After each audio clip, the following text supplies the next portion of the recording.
हां, आपलं नाव का आणि आपण कुठून आलात?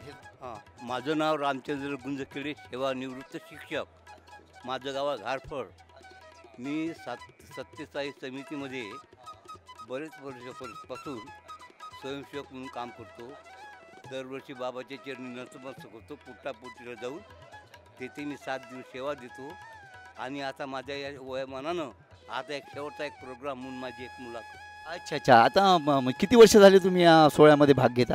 हो, तरी बरेच 25-30 वर्ष झाले. 25-30 वर्षापासून तुम्ही सेवा देऊन राहिलेले आहे. म्हणजे तुम्हाला काय वाटली ते 25-30 वर्षापासून जी सेवा देऊन राहिलेले आहे, तुम्ही म्हणजे कंटिन्यू येत गेले, म्हणजे तुम्हाला तुमच्या मनात अशी इच्छा होत गेली की बुवा दरवर्षी सामूहिक विवाह मेळावा झाला पाहिजे आणि आपण आलो पाहिजे. आणि ह्या कार्यक्रमाबद्दल आम्ही लोकांपर्यंत जातो.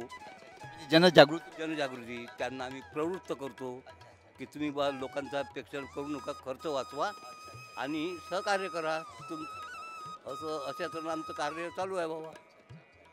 आता तुमचं वय काय चालू आहे? माझं 72. 72 वर्षचे म्हणजे तरुण आहात.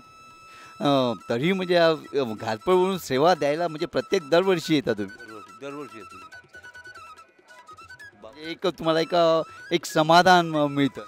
मला मानसिक समाधान मिळते. आणि जो मला आजपर्यंत आनंद नाही मिळाला, तो आनंद हा बाबाच्या कृपेने मला मिळतो.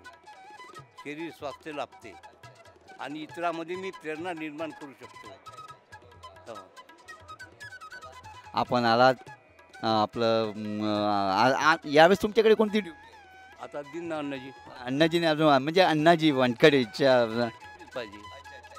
तुम्ही जे तुम्हाला जी सेवा दिली ती तुम्ही सातत्याने बिलकुल म्हणजे जितका वेळ आहे तितक्या वेळपर्यंत तुम्ही दरवर्षी आमची सेवा देतो बिल्डिंगवर. चला आपण आलात, आपण छान बोलले, याबद्दल तुम्ही माहिती दिली सेवेबद्दल आपलं धन्यवाद.